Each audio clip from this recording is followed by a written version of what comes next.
What's up, everybody? Just as the sun has risen, so should your mind and your heart. Above all things, have courage. Courage is definitely needed in times such as this, and I want to definitely take this time to first celebrate each and every one of you all. The reason why I want to celebrate you is because you're alive and you're well. And that alone says a lot, especially if you're in a space to truly understand being alive and well. So I celebrate you while you have the opportunity to become better because you're alive and because you're well. So we are embarking on a 30-day journey, and this 30-day journey is slightly different than the last journey. As I had previously mentioned in my prior video, that this 30-day journey has a lot to do with the dimensions of problems, right? So the theme that we're going to be using to move forward and walk side by side with is that problems are roads that lead to solutions and progress. Your problems, your problems, they are roads, especially if you have the capacity to see it that way. Your problems are roads. Do you see it unravel?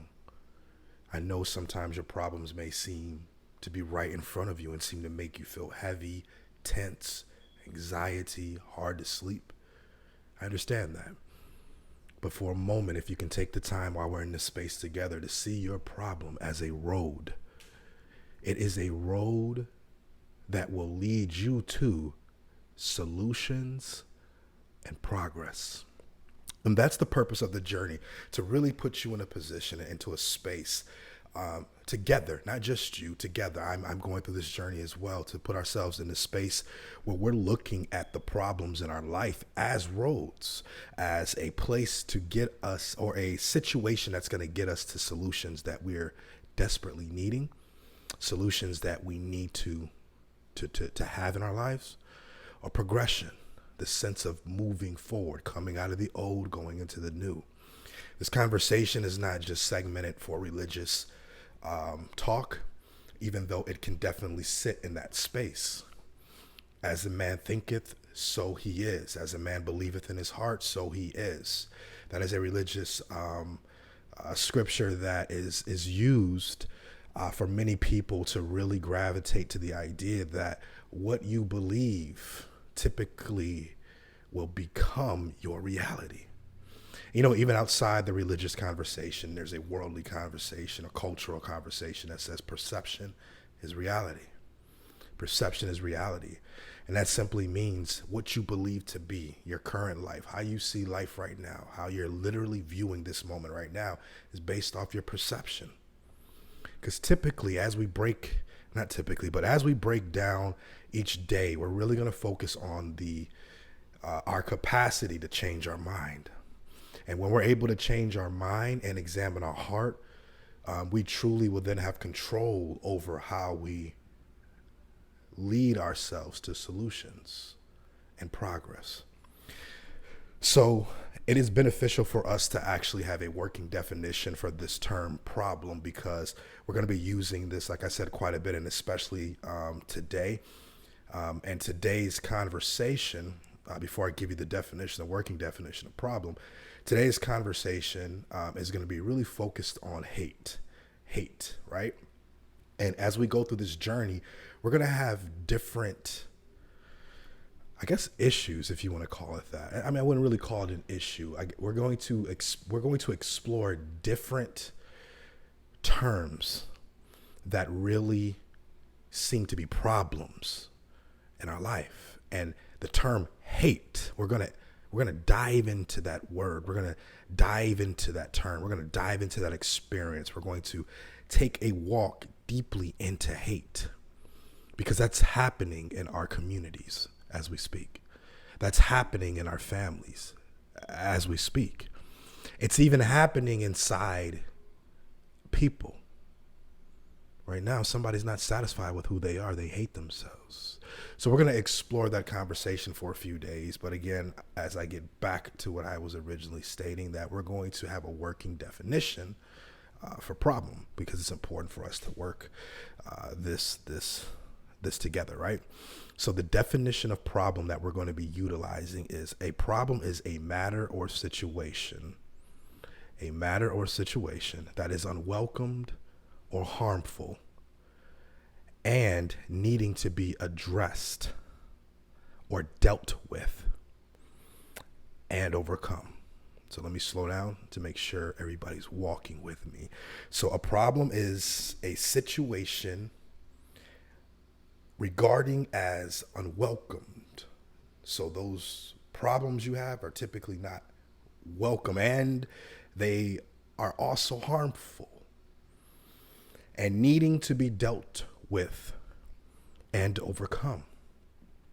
So that's the working definition of problem. And as we continue to explore this, we're going to, remember, pierce through your problems. We're going to level it out so it can become a road. You can see it as a road. You can change the way you look at your problems, and you're going to see it as a road to your solutions. So today we're going to be discussing hate.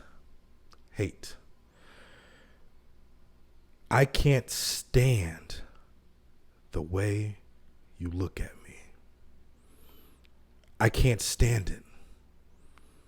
I can't stand it because I don't understand what you're thinking. All I see is your eyes piercing at me. All I can see is your body language telling me you don't like what you see. Even more, I don't like the way my body responds when you're in my presence. I can't stand the way I feel when you're around me. It goes so deeply that even when you leave me, I can't get you off of my mind, and my mind seems to be racing. I hate you. It's amazing what hate will do. You see, hate is not an emotion, and oftentimes we confuse it as such.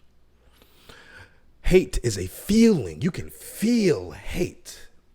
Hate is literally like a seed that is planted into our bodies. And it tries to invade our souls by wrapping itself around it and compressing us tightly. Have you ever hated someone so much that you felt so tense?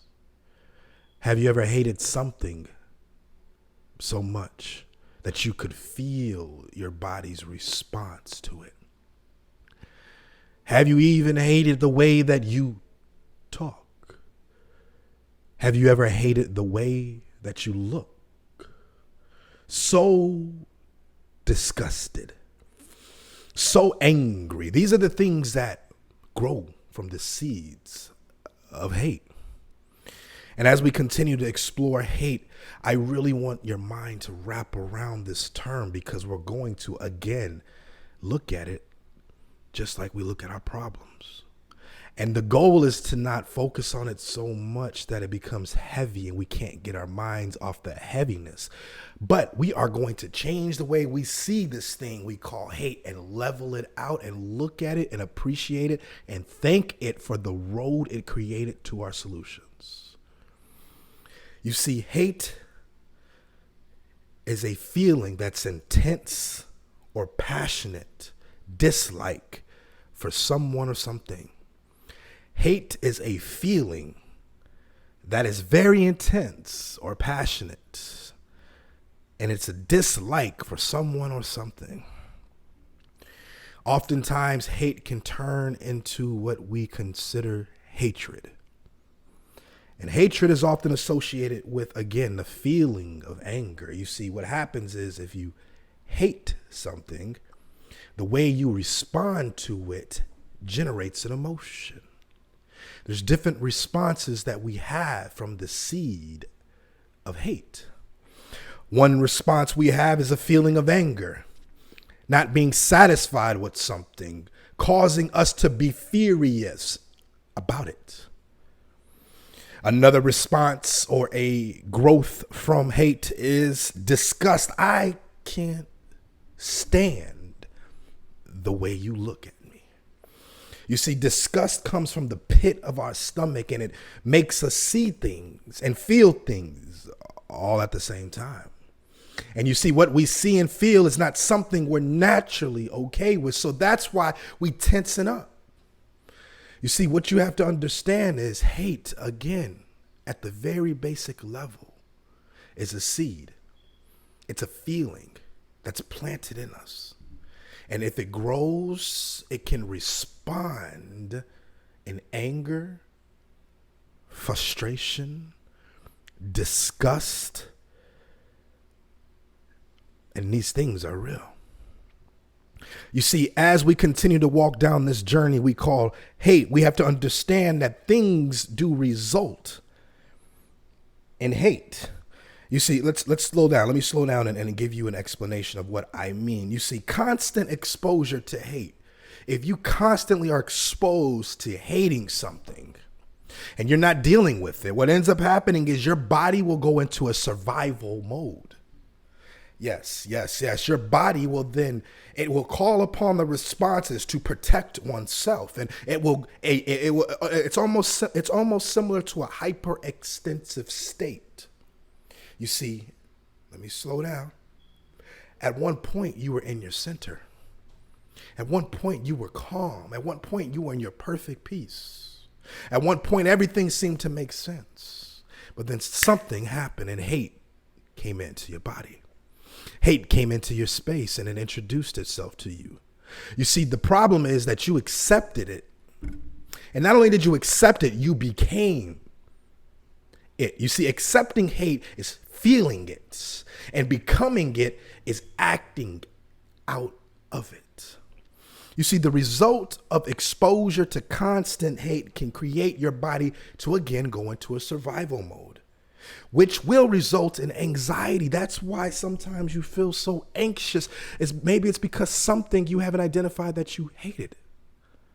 And we're going to talk about the spaces that hate lives in. Other things that come from the results of hate is insomnia, not being able to sleep. It's on your mind so much.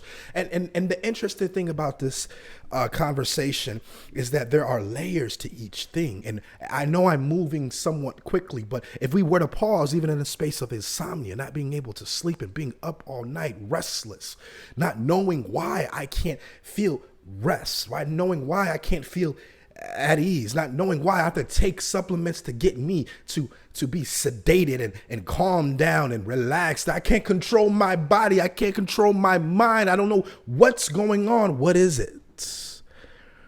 What is it that you hate? Is there something in your space that you're not satisfied with, that you have a deep, intense feeling of dislike for? And we're going to dive into this, because if you're not paying attention to what's happening on the inside, you're going to continually be responding to every trigger on the outside. What I find even more interesting is that in the United States right now, there are currently 917 organized hate groups. 917 organized hate groups. These aren't just individual. These are a group of people who have come together and organized because they hate another group. I don't understand what's wrong with our culture, where we are satisfied with the alliances of people coming together to hate another group. I understand that sometimes we feel that we have to protect ourselves. Is that why these groups exist? Is that why we align together to come against another? Because we're protecting ourselves? Is it the sense of protecting a race? Is it the sense of protecting a culture, a community? Is it the sense of protecting a team? Is it the sense of protecting a gang? Is it the sense of protecting what? What are you protecting? What is the reason we are allowing hate to just stay dormant in our culture, communities, in our life? You see, when are we going to unravel it and press it down and use it as a road to connect to the solutions we need and the progression we need? So now we're going to talk briefly about the three spaces of hate. The three spaces of hate. And you may be wondering, I hear what you're saying, that hate is something that exists in my life. And I appreciate you for taking the time to describe it and define it. And so I could have a better conscious understanding of it. But that's not enough. You see, what happens sometimes is that we get so satisfied by what's happening on the outside that we forget to pay attention to what's happening on the inside. And this is the point of this dialogue, is we're diving into you. You're having the opportunity to dive into yourself from a reflective or a self-reflective point of view.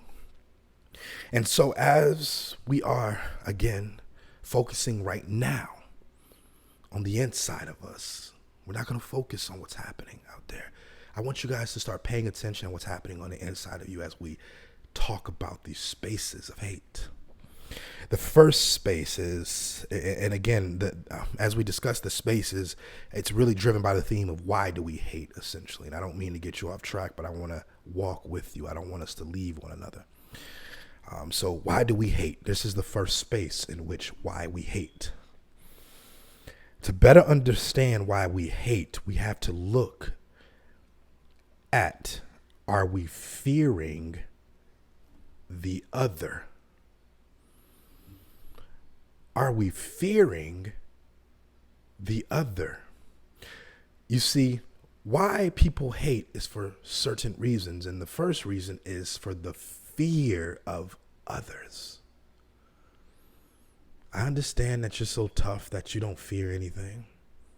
I understand that you lived this long and you found a way to protect yourself and stand pridefully and align yourself with things that's going to agree with you in the effort of protecting self, in the effort of protecting race, and the effort in protecting groups, and the effort to protect communities, and the effort to protect the nation, and the effort to protect the world. How long are we going to stand up to continue to protect that which we're not understanding?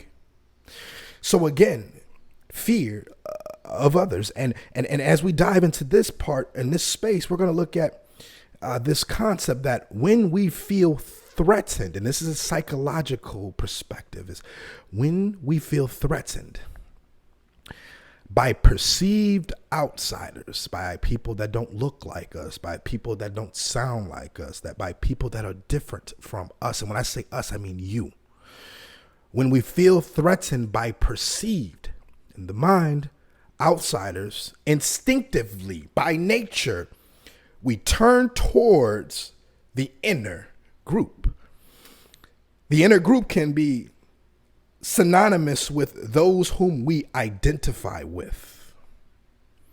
That's a lot. Let's dig into that. That's a lot. So when we feel, remember, it's a feeling. Hate's a feeling. When we feel threatened, and anytime you feel threatened, what do? You protect yourself. You go into a survival mode. Surviving. I don't want to die. I don't want to be exposed. I don't want to be hurt, harmed. So if I feel threatened, I'm going to protect myself. And this is interesting because when we feel threatened by perceived, and again, it's not happening. And I'm not talking about the things we see on TV that's actually happening. And we're now talking about what's happening in you. Oftentimes your mind can perceive a threat. Why? You may be asking, why does our minds perceive things as threats? Well, maybe one scenario could be you're overthinking. You see, what happens is when the mind starts to think of something, it does not know the difference between real and imagination. It just works. And so if you're thinking about a problem, or if you're thinking about someone you hate, or if you think about how you hate yourself, what the mind does is it starts to compute the data. And just like anything else, with a lot of information that's collected, it becomes more realer. And not only does it become realer, but what happens is as you think about it, that thought will go into your heart. And what your heart does, it starts to respond because your mind is saying it's danger. There's danger, something's happening. And so you feel your heart racing. And as your heart is racing, your mind's trying to figure out, why is your body going in that way? It's thinking about the problem, but now it's thinking about the way your body's responding. And in addition to that, as all these things are coming together, your heart is trying to pump, boom, boom, boom. That's the biological standpoint, right? That's the cardiovascular standpoint. But now let's take it to the spiritual standpoint. What happens is, if you start to believe with your heart that something is a threat in your mind, that's your reality. You have now created another dimension. You have now entered into a dimension called your imagination, and it's becoming real. Do you see how far detached that is from the thing that you've been hating? You see, we focus on so much on the things that we hate, others, the fear of others, that when we put ourselves into a survival state to protect ourselves, we we sometimes detach from reality. The fear of others. Who do you fear? Who do you fear? You see, the thing we hate about others are that which we fear within ourselves. The very thing we hate about someone else is that which we fear in ourselves. You see, that's the essence of projecting. There's this term called to project. And oftentimes there's people, and even you possibly, and even me in times, that we may not feel comfortable on the inside. And when we know that there's something not right and we're not paying attention to it, and we go into protective mode, now our senses are on high alert. And if something comes in our way that is a perceivable threat or not like us, then we go into a response. And immediately what happens? Why are you breaking down? Why are you so upset? Why are you going against that individual? Why are you saying those things you don't mean? Why are you looking at them that way? Why are you pulling out that gun to shoot them? Why do you have your knee on their neck? It's interesting how this thing works. You see, again, the thing we hate about others are typically that which we fear in ourselves. Projecting.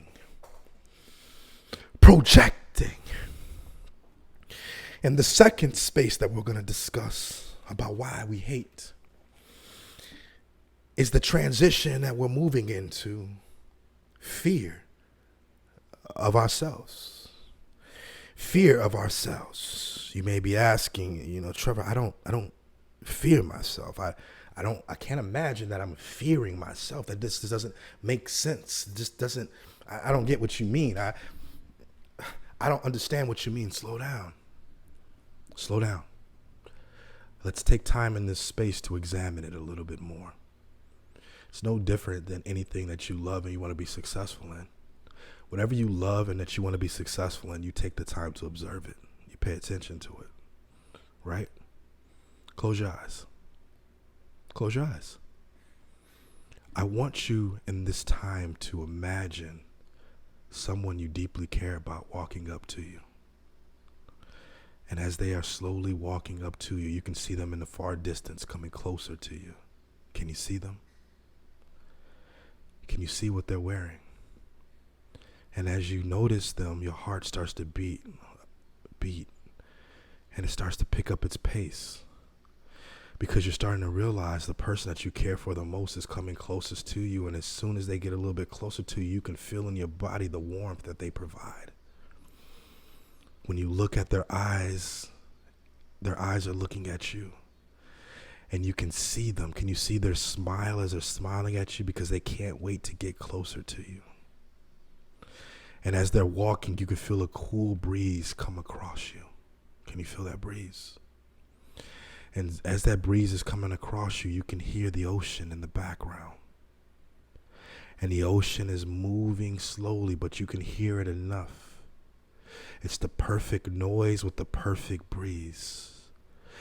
And as you start to pay attention to what's happening around you, look at your feet. Do you see your feet in the sand? As the water is pressing up against your feet in the sand, you're standing there waiting for the one you love to come by you. Open your eyes. You see, what's interesting about the mind is we can literally create a reality that was literally not happening. You weren't at the beach.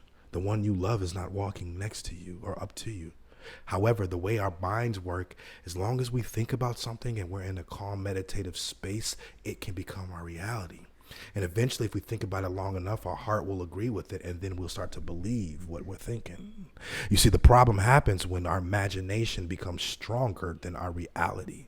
You have to understand, if your imagination is much stronger than your reality, there's a problem. You need to pause for a moment. You've been in your head too long. You need to step back, wake up, come back to reality. And now that you find yourself back in reality, let's take a look at the reasons why you will fear yourself. You see, we developed this method as a means to survive, fearing ourselves. For fear that any bad news that is in us, anything that's not right in us, bad news is in us, puts us at an imagined risk of being rejected and alone. So let me slow down and break that down one more time. We develop the fear of ourselves, and we utilize this method as a means to survive. Fearing ourselves is a means to survive. Fearing yourself is a means to survive. My first question is, why are you trying to, well, first off, what are you surviving for? Why are you holding on so tightly to protecting yourself from yourself? What's holding you back to examine the true nature of who you are? What's preventing you from accepting your flaws? Why are you trying to dress yourself up when you look beautiful as you are? Do you not realize that your mind can create images that are not real? And just think about this. From your childhood up until now, you've seen some things, and you may have noticed some things that may have been appealing to you. So you've kept that image in your mind for some reason. And every time you look at yourself, you line yourself up against that image, and you're not satisfied. Why do you continue to put yourself through that type of experience? Are you just simply living or trying to survive? You see, what happens when you're trying to survive is because you're lining yourself up to wrong thoughts. The reality is you don't have to survive. You're living. You're alive. You're breathing. Do you feel your heart? Do you hear it beating? That heart that's beating, it's perfect. It's specially made. It's beating right now to move that blood through your body. And as that blood is moving through your body and through your veins, it's keeping you alive. And not only is your heart perfect and it's beating that blood through your body, but your lungs are opening up and compressing. They're opening up and compressing. You didn't ask your lungs to do that. You didn't ask your heart to do that, but it's doing that. Pay attention to yourself. You're beautifully made. And what's happening is as this air is coming in and out, it's keeping you alive. And there's something special that's happening. It's called your body. It's keeping you alive. And not only is it keeping you alive, you're so worried about how it looks and trying to protect it because you're trying to survive that you haven't slowed down enough to appreciate it. As I mentioned before, if that person that we mentioned before when you closed your eyes was coming to you that you love, you appreciate them. You enjoy the moment with them. When was the last time you closed your eyes and appreciated yourself? When was the last time you looked yourself in the eye in the mirror and said, you know what? No weapons formed against this beautiful thing shall prosper. It can't prosper. There's nothing wrong with me. There's nothing wrong with me. And not only is there nothing wrong with me, there's everything right with me. I love the way I look. I love the way I sound. I'm thankful for the way I sound. I'm grateful that I'm alive. I'm grateful I'm in this moment. You have to understand, fear of yourself can create hatred. And as we continue to move this conversation over, we're going to rest on a space that's going to hopefully help create the solution that we need as it relates to hate.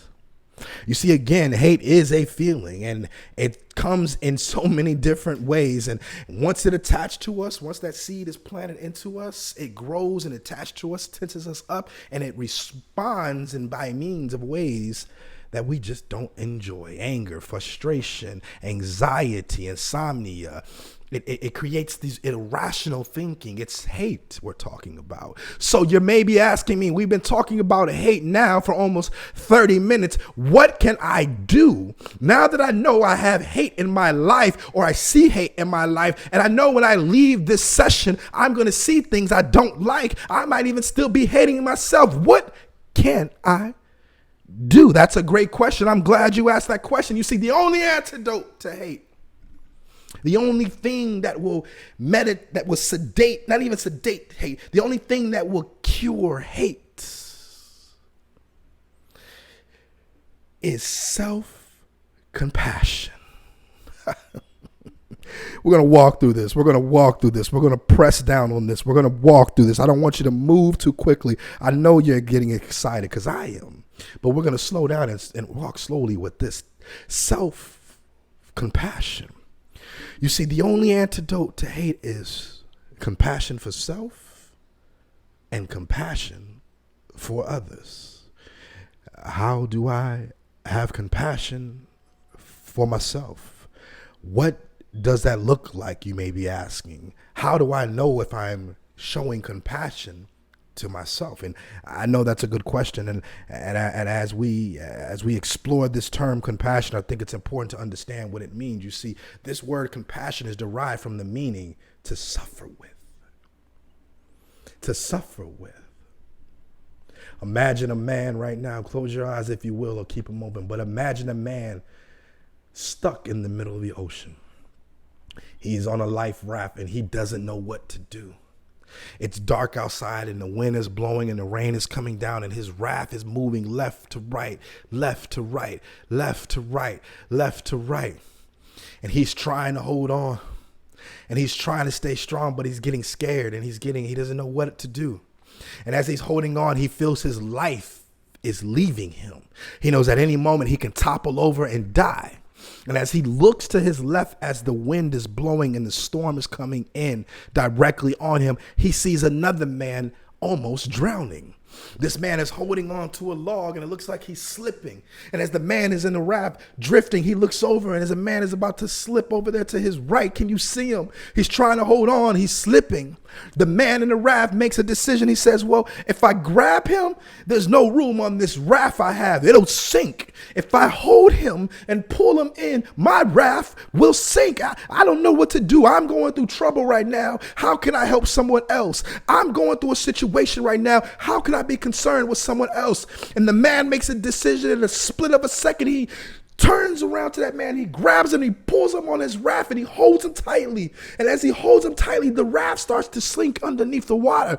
And as they go deeper in the water, they're holding each other tightly. They're holding each other tightly. And they're slowly, their bodies are going underneath the water, and they're starting to drown. Can you see them? Can you see them? And as they go underneath this water, they're trying to grasp for the last breath. They're grasping. Can you see them? And as they grasp for the last breath, as they pop their head up above water, they can see a helicopter come by. This helicopter's coming directly at them at a beeline. It throws out a life raft. The guy grabs the raft and grabs his friend that he's been holding on to. And they both hold on as they go to get rescued. You see, what ends up happening is this. Those two gentlemen end up having a life that they will always remember. And you may be asking why.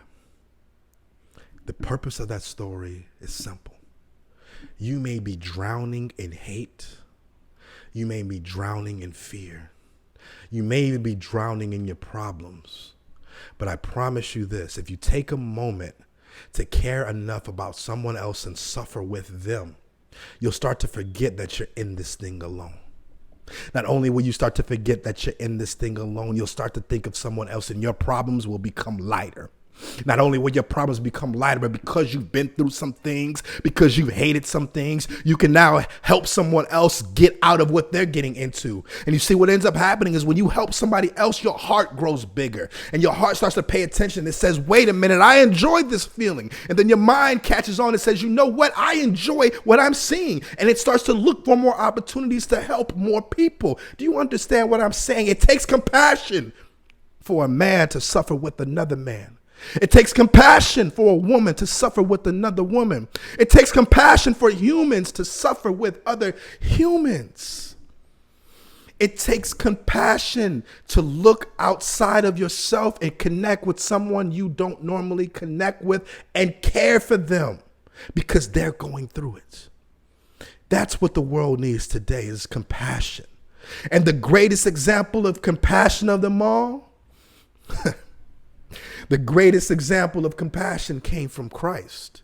You see, that's why the story of Christ is such a deep, profound story that resonates in the heart of so many.